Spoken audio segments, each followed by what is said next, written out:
হাসিনা গেল ডিজিটাল মাইর এডিটর সাহেব একটা সাউন্ড দেন, মাইরের সাউন্ড দেন। না না এইভাবে না, ওই মাইরের পরে হাসিনার এনা আত্মনাদ দিলেন না। এবারেছে তো এটা নিয়ে ঘটনা কি? ঘটনা হইতেছে এটা নিয়ে আগের একটা ভিডিওতে ছোট করে কইছিলাম, কিন্তু বিষয়টা যে আমাদের জন্য অতি আনন্দের সেটা পরে খেয়াল করে দেখলাম, তাই আনন্দটা সবার লাগে ভাগাভাগি করে নি। তাই সেজন্য বিস্তারিত তো একটু কয় লাগে। বিষয়টা হইলো ডিজিটাল ফ্যাসিবাদ মানে হাসিনার এই ফ্যাসিবাদ এটা জুতার বাড়ি খাইছে, বাড়িটা মারছে জনাব জুকারবার্গ। এই ঘটনাতে যে ভোট চোরের দল আকাশ থেকে পড়ছে সেটা তাদের প্রতিক্রিয়াতে বুঝতে পারা যাইতেছে এরা ভারতের কাছে তো কই স্বামীর কাছে তো সবকিছু বন্ধক দিয়া মনে করছিল খুব আরামে দিন কাটাতে পারবে, কিন্তু সেই আরাম হারাম করে দিল জুকার মামা। বাংলাদেশিদের ফেসবুক কার্যক্রম মনিটর করার জন্য ওই স্বামীর দেশের লোকজন দায়িত্ব পালন করত। আপনাদের অনেকের এই অভিজ্ঞতা আছে যে হুট কইরা ফেসবুকের রিচ কমে গেছে, আইডি নাই করে দিছে, পোস্ট মুছে দিছে, রেস্ট্রিকশনে ফেলছে, তাই না? সরকার বিরোধী লেখালেখি যেসব আইডি থেকে করা হয় তাদের রিচ একদম নাই করে দেওয়া হয়েছে। এরা ফেসবুকটাকে নিয়ন্ত্রণ করে বেশ আরামেই ছিল এতদিন। না, এটা আমাদের আন্দাজে কোনো অভিযোগ না। ওয়াল স্ট্রিট জার্নালে রিপোর্ট করেছিল যে ফেসবুকের ভারতীয় কর্মীরা পক্ষপাত দুষ্ট আচরণ করে, যে আচরণ বিজেপির পক্ষে যায়। ওয়াল স্ট্রিট জার্নাল স্টোরিতে যে ছবিটা যে দিছে না, এর প্রতি কি মূল্য আছে? জাকারবার্গ আর মোদির কি মধুর কোলাগলি দেখেছেন? শুধু ওয়াল স্ট্রিট জার্নাল না, ফেসবুকের নিজেদের লোকেরা মানে হুইসেল ব্লোয়াররা কইছে যে ফেসবুকে বৈশা বৈশা ইন্ডিয়ান কর্মীরা বিজেপির এজেন্ডা বাস্তবায়ন করে। তো তাহলে হয়েছেটা কি সেটা আগে শুনি। ফেসবুকের মূল অফিস থেকে আওয়ামী লীগ আর তাদের প্রোপাগান্ডা সেল সিআরআই ওই থেকে চালানো আইডি যেগুলো থেকে বিএনপির বিরুদ্ধে প্রোপাগান্ডা চালানো হইতো 148টা অ্যাকাউন্ট আর পেজ সরাই দিচ্ছে, নাই করে দিচ্ছে, গায়েব করে দিচ্ছে। মারা সাব্বাস বাঘের বাচ্চা। এই খবর শুনে কুমড়া বাঠাস রাগে গস গস করতেছে। এই মুডাটা কইছে যে এমন করতে থাকলে ফেসবুকে বন্ধ কইরা দিবে। ওর হাসিনার তেলের তো কোনো শেষ নাই। দেখেন কয়টা কি কইছে। ওরে কুমড়ো পটাশ কই কেন জানেন? ওই যে সত্যজিৎ রায় আছে না, ওই যে সিনেমা বানাইতেন, উনার বাবা হইতেছে সুকুমার রায়। সুকুমার রায়ের ছড়ার বই আছে আবল তাবল নামে। ওইখানে কুমড়ো পটাশ নামে একটা প্রাণীরে নিয়া একটা ছড়া আছে যে যদি কুমড়ো পটাশ নাচে তাহলে কি হবে, যদি কুমড়ো পটাশ কাঁদে তাহলে কি হবে, যদি কুমড়ো পটাশ হাসে তাহলে কি হবে, কি করা লাগবে সেটা কওয়া আছে। কিন্তু যদি কুমড়ো পটাশ চেতে তাহলে কিছু কয় না অবশ্য। তো কুমড়ো পটাশ চেতেছে, তো আজকে আমরা দেখি যে কুমড়ো পটাশ চেতলে কি করা লাগে। এডিটর সাহেব কুমড়ো পটাশের ছবিটা দেখান তো সুকুমার রায়ের বই থেকে। দেখেছেন মিল আছে না এই সমী পরিত্যক্তা কুমড়ো পটাশের সাথে? দেখেছেন আমার এডিটর কনফিউজ হয়ে গেছে, ভাবিচ্ছে কুমড়ো পটাশের স্বামী কেমনে হয়। আরে ইদানিং তো রংধনুর জামানায় কুমড়ো পটাশের স্বামী থাকা বিচিত্র কিছু না, তাই না? তবে ইদানিং এই রংধনুতে স্বামী স্ত্রী বলা হয় না, পার্টনার বলা হয়। যাই হোক, সমী কায়সার সমী কায়সার ওই কুমড়ো পটাশের বউ আসলো, তো ওই সমী তারে পরিত্যাগ করেছে, তাই ওই সমী পরিত্যক্তা। বুঝছেন এডিটর সাহেব? আচ্ছা, এই যে সুকুমার রায়ের বাবা কে ছিল জানেন? উপেন্দ্র কিশোর রায়চৌধুরী। উপেন্দ্র কিশোর রায়চৌধুরী ঠাকুরমার ঝুলি লিখছিল। উপেন্দ্র কিশোর রায়চৌধুরী কিন্তু কিশোরগঞ্জের পোলা, 80 টাকা তোলা, বড় হইয়া কলকাতায় স্থায়ী হয়। যাই হোক, কুমড়ো পটাশের কাহিনীতে আসি। ওই যে ফেসবুক বা মেটা যে 148টা অ্যাকাউন্ট খেয়ে দিল, এটা নিয়ে কি কইছে দেখিয়েন। পাশের কেল্লা নাই কেন এই রিপোর্টে? বিএনপির যত পেজগুলো মিথ্যাচার করে সেগুলো কোথায়? দেশের বাইরে থেকে যত সব বিভিন্ন ফেসবুক অ্যাকাউন্ট কিন্তু বিভিন্ন টিভি নাম দিয়ে যে খোলে সারাক্ষণ মিথ্যাচার করে, ওগুলো নাই কেন এখানে? সেটা তো পরিষ্কার যে এইখান থেকে একটা গোষ্ঠী বিএনপি জামাতি এই রিপোর্টটা তৈরি করেছে, মেয়েটা এটাকে ফেস ভ্যালুতে নিয়ে ছাপিয়ে দিয়েছে। তখন ওইখানে আমরা মেয়েটাকে লিখবো, এদের আইডেন্টিটি খুঁজে বের করো, মেয়েটাকে বলবো তুমি কিসের বেসিসে এটা ছাপালা, মেয়েটাকে অ্যাকাউন্টেবল করবো আমরা তো পৃথিবীর 8ম বৃহত্তম কান্ট্রি, 170 মিলিয়ন পিপল। মেয়েটা এখানে ব্যবসা করে না? যে দেশে যত মানুষ ফেসবুকের যত ব্যবহার করে সেখানে তার ব্যবসা তত বেশি। তার যে বাংলাদেশ যদি ফেসবুক অফ করে দেয়, নিউ ইয়র্ক স্টক মার্কেটে ওর শেয়ার ভ্যালু কমে যাবে। ঠিক আছে না? আমাদের দরকার হলে মেয়েটা যদি এইসব জামাত শিবির রাজাকারের উপরে ভর করে এগুলো করে, আমরা দরকার হলে অফ করে দেবো। পৃথিবীর বহু দেশে হোয়াটসঅ্যাপে ফোনে কথা বলা যায় না, মিডল ইস্টের অনেক দেশ থেকে। পৃথিবীর বহু দেশে এই মেয়েটা ফেসবুক নাই, অসুবিধা কি? এদেশে আইন অনুযায়ী অপারেট করবে, নাহলে এদেশে আমরা এদেরকে ঢুকতে দিব না। আমরা তো সবাই জানি যে যে সমস্ত দেশে স্বৈরাচার থাকে, গণতন্ত্র থাকে না, সেখানে সামাজিক যোগাযোগ মাধ্যমগুলোকে ভীষণভাবে নিয়ন্ত্রণ করা হয়, এটা আমরা সবাই জানি। কিন্তু যখন নিয়ন্ত্রণ করে সুবিধা করা যায় না, তখন সরকারি বা ক্ষমতাসীনদের উদ্যোগে পাল্টা তথ্যযুদ্ধ শুরু করতে দেখা যায়। আর এটা পশ্চিমারা ভালো করেই জানে। ফেসবুক তাদের প্রতিবেদনে বলছে যে বিশ্বজুড়ে সরকারগুলো সামাজিক মাধ্যমকে নিজেদের প্রোপাগান্ডা মেশিন হিসেবে ব্যবহার করার চেষ্টা করে থাকে, বাংলাদেশও তার বাইরে না। তবে এটা ফেসবুকের নিয়মিত কার্যক্রমের অংশ। মেটা তার রিপোর্টে আরো বলছে যে সমন্বিত অনির্ভরযোগ্য আচরণের জন্য আমরা ফেসবুক থেকে 50টা অ্যাকাউন্ট ও 98টা পেজ সরিয়ে ফেলছি। এই নেটওয়ার্কটা বাংলাদেশেরই এবং তারা বাংলাদেশের স্থানীয় অডিয়েন্সকে টার্গেট করছিল। এইসব অ্যাকাউন্ট এবং পেজের মোট 34 লাখ ফলোয়ার ছিল। ভুয়া অ্যাকাউন্ট ব্যবহার করে এই ধরনের তৎপরতার পেছনে যারা আছে তাদের কয়েকজনকে অনুসন্ধানের আগেই অটোমেটেড সিস্টেমই চিহ্নিত করে অস্কার্য করে দিছে। তারা এই ধরনের অ্যাকাউন্ট ব্যবহার করে কন্টেন্ট পোস্ট করতো বা পেজগুলো চালাতো। এর মধ্যে কিছু পেজ কাল্পনিক নতুন পরিচয় নেওয়া এবং অন্যগুলা বাংলাদেশের সংবাদ মাধ্যমগুলোর নাম ব্যবহার করতো। আবার কিছু পেজ বিএনপির নাম ব্যবহার করতো এবং বিএনপি বিরোধী কন্টেন্ট পোস্ট করতো। কত বড় জাউরের জাউরা দেখেছে। এই সমস্ত ভুয়া অ্যাকাউন্ট এবং পেজগুলোর নেটওয়ার্ক ইউটিউব, এক্স মানে যেটা টুইটার আর কি, টিকটক, টেলিগ্রাম, তাদের নিজস্ব ওয়েবসাইট সহ একাধিক প্ল্যাটফর্মে রয়েছে বলে মেটার অনুসন্ধানে উঠে আসছে। ওই রিপোর্টে আরো বলা হয়েছে এই সমস্ত ভুয়া পরিচয়, এই সমস্ত অ্যাকাউন্ট এবং পেজগুলোর বিষয়ে মেটা অনুসন্ধান করছে, তাতে এগুলোর সাথে বাংলাদেশের ক্ষমতাসীন আওয়ামী লীগ এবং এর গবেষণা প্রতিষ্ঠান সেন্টার ফর রিসার্চ অ্যান্ড ইনফরমেশনের মানে সিআইআর এর জড়িত ব্যক্তিদের যোগসূত্র পাওয়া গেছে। এই সিআরআই কার? সিআরআই আওয়ামী লীগের একটা গবেষণা প্রতিষ্ঠান, আর কুমড়া পাটাস এটা চালাইতো। এগুলো করে ওই আজকে প্রতিমন্ত্রী হয়েছে, ভালো পুরস্কার পেয়েছে। কিন্তু এখন দেখা যাইতেছে এত পরিশ্রম কোনো কাজে আসলো না, এখন ওর চাকরি বাঁচানোর জন্য প্রচুর হম্বিতম্বি করিচ্ছে। আবার ডিজিএফ এর একটা সেল আছে কলে, ওই যে আমাদের এখানে এসে যে কমেন্ট করে না, ওই 5 টাকার বিকাশের কমেন্ট করে না, ওগুলো সব ডিজিএফ আয়। এগুলো আবার দেখেছিলাম কিন্তু আর একটা ইয়েতে যে কারা এখানে কাজ করে। আবার দেখামনি আমরা কিন্তু জানি যে এতে টেকনোলজিকে বা সোশ্যাল মিডিয়া প্ল্যাটফর্মকে ফ্যাসিবাদের টুল হিসেবে ব্যবহার করা নতুন কোনো বিষয় না। পিপল ভার্সেস টেকনোলজি বইতে জেম বার্টলেট এটা নিয়ে বিস্তারিত আলাপ করছেন। ইন্টারনেটকে কিভাবে গণতন্ত্র হননের হাতিয়ার হিসেবে কাজে লাগানো হয় তা এখানে দেখানো হয়েছে। সমাজ, রাজনীতি এবং প্রযুক্তির সাথে গণতন্ত্রের সম্পর্ক নিয়ে আমার আগ্রহী তরুণ ভ্রাতা আর ভগিনীরা এই বইটা গেলে পড়বা পারেন। এখন প্রশ্ন হইতেছে মেটা বা ফেসবুক কেন এখন এই পদক্ষেপটা নিল? শেখ পরিবার তো পুরাই বিজ্ঞানী পরিবার, তাই না? যদিও ওয়াজেদ মিয়া ভালো মানুষ হিসেবে, বিজ্ঞানী হিসেবে ভালোই ছিল সেই আমলে। বাংলাদেশের অ্যান্টি হাসিনা সবাই হাসিনার স্বামীকে পছন্দ করে, রেসপেক্ট করে, অদ্ভুত ব্যাপার না? তবে হাসিনার কারণে লোকটা জীবনে কিছু করতে পারে নাই, সারা জীবন ডলার উপরে থাকতে হয়েছে বেচারা। আর পুলার কথা নাই কইলাম, ওই যে পুলার এরই প্রশংসা আমি করি, সবসময় করি। তাই তো স্যার ফাইনাল পছন্দ, ওই যে কুত্তাটা নিয়ে বসে থাকে না, ওইটা গুলো সুন্দর আছে। সেদিন আমার এক ক্ষুদ্র ভ্রাতা কারেকশন করে দিয়ে কইল যে দাদা ওইটা সুন্দর হবে না, সুন্দরী হবে, সুন্দর না। তো ওই নাকি আবার গুগল আবিষ্কার করেছে। কি খুঁজছি, কি ইনফরমেশন আমার প্রয়োজন, ওটা বের করতে অনেক সময় লাগতো। তখনও গুগল আবিষ্কার হয়নি। তো তখন আমরা এই সার্চের উপরেই কাজ শুরু করলাম, আমরা একটা সফটওয়্যার ডেভেলপ করলাম। তারপরে অবশ্য গুগল আসলো, গুগল এসে আমাদেরকে মার দিয়ে দিল। তো আমার প্রথম স্টার্টআপটা মার খেয়ে গেল। দেখুন ফেসবুকের এই অ্যাকশন নেওয়াতে কেন অবাক হইতেছে? তোরা পাল্টা অ্যাকশন নে, অথবা ফেসবুকের বিশাল কিছু বানায় ফেলা, এটা নিয়ে তো হাউকা করার দরকার নাই, তাই না? যাই হোক, ফেসবুক যেটা করছে এটা তেমন কোনো রকেট সায়েন্স না। কাজটা ফেসবুকের জন্য খুবই সহজ। ফেসবুকের অ্যালগোরিদম মানে যেই সিস্টেমে ওরা চলে আর কি, বা ফ্যাক্ট চেকিং, আরো কিছু চ্যানেল ব্যবহার করে ভুয়া পেজ বা অ্যাকাউন্টগুলোর উৎস সম্পর্কে নিশ্চিত হইতে পারে সহজেই। চাইলেই তারা এটা ট্র্যাক করতে পারে।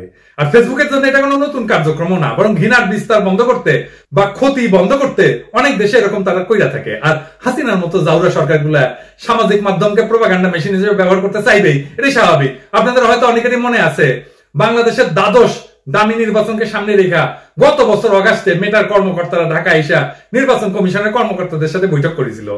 গুজব মোকাবেলা করতে আর ক্ষতিকর কন্টেন্টের বিরুদ্ধে ফেসবুক সহ মেটার প্ল্যাটফর্মগুলোতে কি কি পদক্ষেপ নেওয়া হয়েছে তারপরে মিডিয়াকে জানাইছিল তারা সেই সময়। তখন মেটা বলছিল যে গুজব ঠেকাতে সারা বিশ্বে 90টির বেশি প্রতিষ্ঠানের সাথে তারা কাজ করে। বাংলাদেশে তারা যেসব প্রতিষ্ঠানের সাথে কাজ করে এর মধ্যে আছে ফ্যাক্টওয়াস, এপি, বুম। আপনাদের অনেককেই আমি চিনি, আপনাদের ছবি আর বিস্তারিত এখানে কইতেছি না, আপনাদের নিরাপত্তার কথা বিবেচনা কইরা।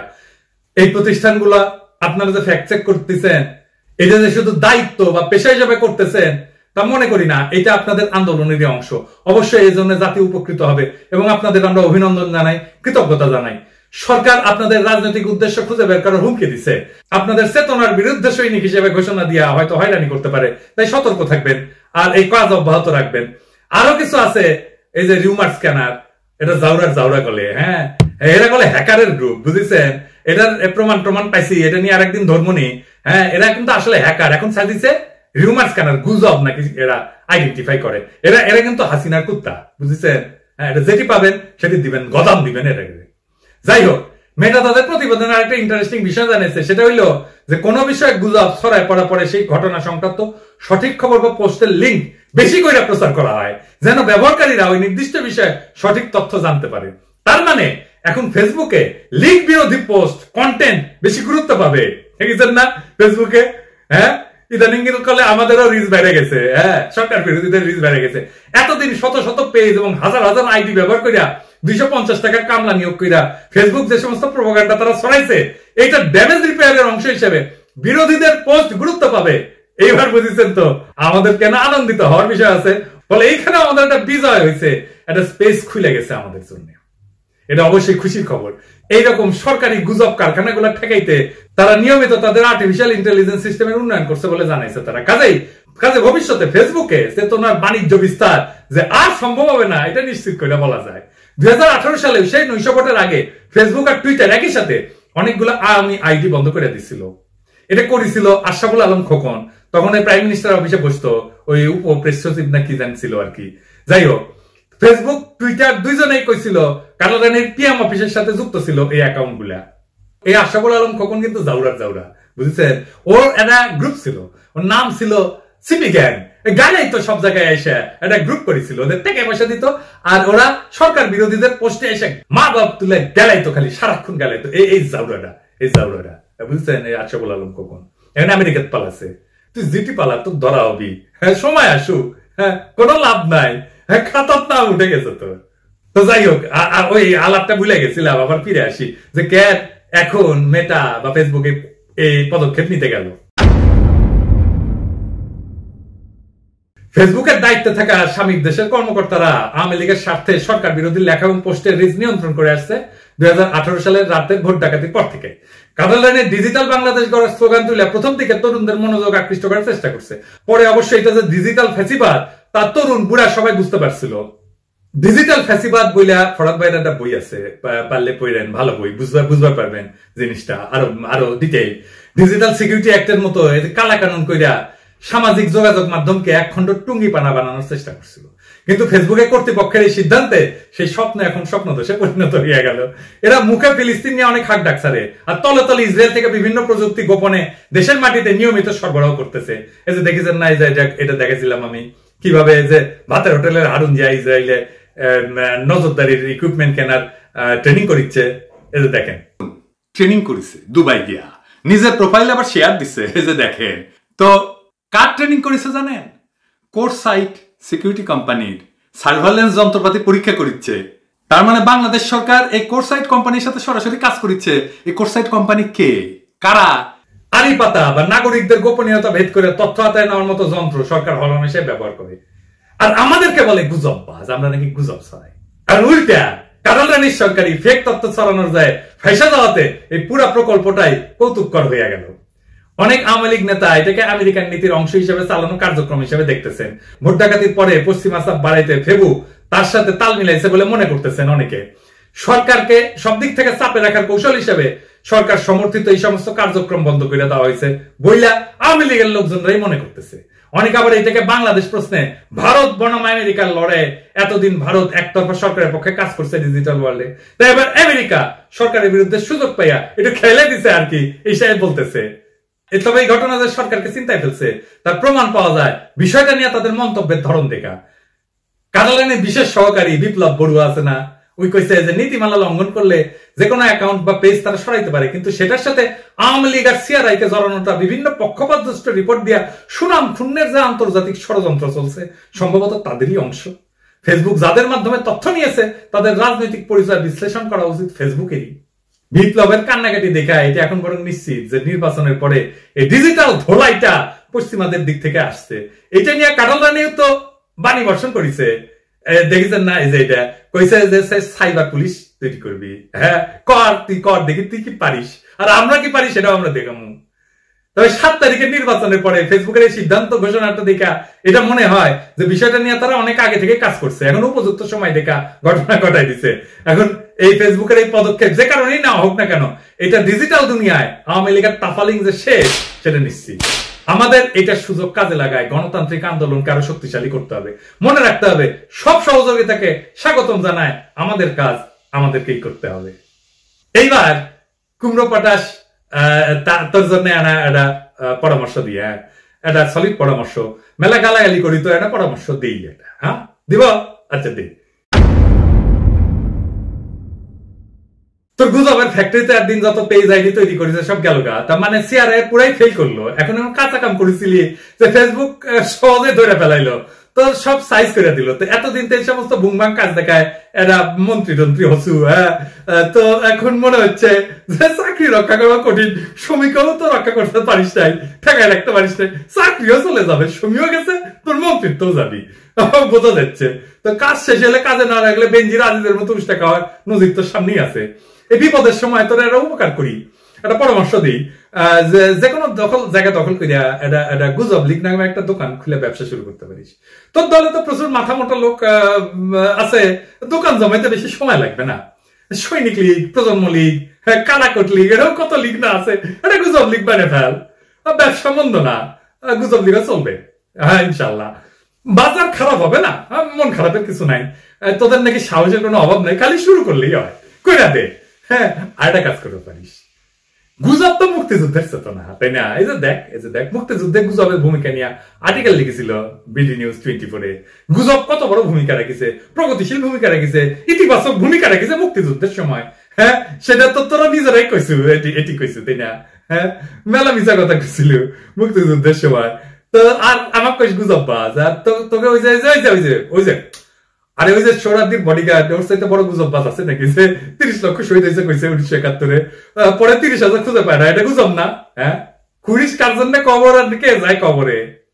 আচ্ছা আপনারাই কন আমার ক্ষুদ্র ভ্রাতার ভগিনীরা, যে আমি না হয় ওগের মতো শুদ্ধ করে কথা কই না, কিন্তু প্রমাণ বা রেফারেন্স ছাড়া কথা কইছি, এটা কইতে পারবে? তারপরেও আমি আমাদের মতো যারা গণতন্ত্র, মানবাধিকার এবং বাংলাদেশ রাষ্ট্রের হারানো ইজ্জত ফেরানোর লড়াই নিয়োজিত আছে, সার্বভৌমত্ব রক্ষার লড়াই নিয়োজিত আছে, তাদের গুজববাজ বলে ওদের পালিত মিডিয়া কয়েকদিন পর পরই খবর ছাপায়, ডিজিটাল আইনে আমার নামে মামলা দেয়, একদিনের পর দিন, প্রত্যেকদিন সকালে উঠে দেখি এটা করে মামলা দিছে। হ্যাঁ তো দে, আরো দে, কতগুলো দেখি। কই আমাদের কোন পেজ বা আমাদের কোন আইডি তো ফেবি ডিলিট করে দেয় নাই, গুজব বইলা চিহ্নিত করে নাই। তোরা এত সহি, তোদের কেন গুজববাদ সার্টিফিকেট পাইতে হইল? নিজের পুটকিত গুতইয়া অন্যটা আঙুল দিতে খুব মজা লাগে, তাই না? তো যাই হোক, এই স্বীকৃতিকে আমরা স্বাগত জানাই, এটা ওদের বিরাট অর্জন। আমাদের সাফল্য কবে আসবে? আমাদের সাফল্য এটা সময়ের ব্যাপার মাত্র, আমাদের সাফল্য আসতেই হবে। সোশ্যাল মিডিয়াতে এই সরকারের পজিশন প্রায় 0, তার মধ্যে ফেবু কর্তৃপক্ষের এবং নিষ্ঠুর পদক্ষেপ আসলেই মেনে নেওয়া যায় না, তাই না? সোশ্যাল মিডিয়া ক্ষমতাকে প্রথম অনেক স্বৈরশাসক পাত্তা দিতে চায় নাই, কিন্তু আমরা আরব বসন্ত দেখছি, কায়রোর তাহরির স্কয়ারে বিপ্লব সংগঠিত হইতে দেখছি সোশ্যাল মিডিয়ার মাধ্যমে। এই ইন্ডিয়ার নির্বাচনে তো এক ইউটিউবার মোদিরে জয় বাংলা হইতে মেলা সাহায্য করছে। আর এত দূর যাওয়ার দরকার নাই, আমাদের চলমান ভারতীয় পণ্য বর্জনের কর্মসূচির দিকে তাকাইলেই সোশ্যাল মিডিয়ার ক্ষমতা পরিষ্কার হয়ে যাবে। এটা তো সোশ্যাল মিডিয়া ভিত্তিক আন্দোলন, শুরু হয়েছে তো সোশ্যাল মিডিয়াতে। কই গেছে এটা দেখেন এবার।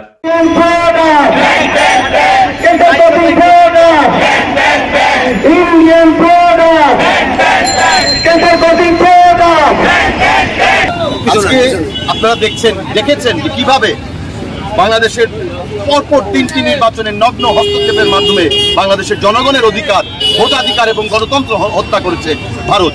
আজকে ভারতের সবচেয়ে বড় প্রোডাক্ট শেখ হাসিনা এবং Awami League.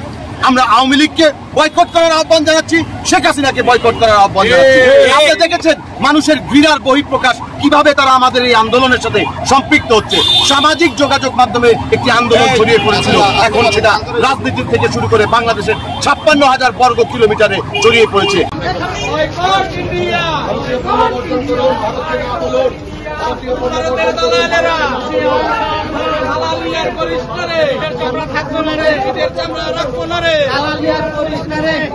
Puppets. And you are a killer. You are a killer. Why are you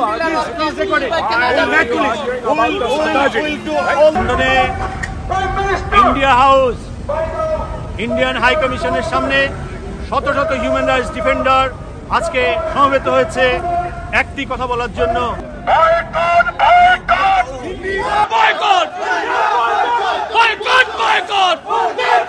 এইটা সোশ্যাল মিডিয়ার ক্ষমতা না, এটা ইউটিউবারদের ক্ষমতা না, এটা সেলিব্রিটিদের ক্ষমতা না, এটা এমনকি ধ্রুব রাঠিরও ক্ষমতা না, এটা সাধারণ মানুষের ক্ষমতা। এই ক্ষমতাকে যারা অবজ্ঞা করে, অপমান করে, তাদের পরিণতি আমরা জানি, হাসিনার পরিণতি আমরা জানি।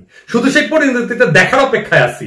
আর ভারতীয় পণ্য বয়কট আন্দোলন এই পরিণতিকে ত্বরান্বিত করতেছে। আপনাদের বিপ্লবী সালাম, দেশে বিদেশে যারা এই আন্দোলনকে শক্তিশালী করে চলতেছেন তাদের অভিনন্দন। হাসিনার কুত্তাদের জন্য আর হাসিনার জন্য অপেক্ষা করতেছে লাঞ্ছনা। আর আমাদের তো বিজয় ছাড়ার কোনো পথ খোলা নাই।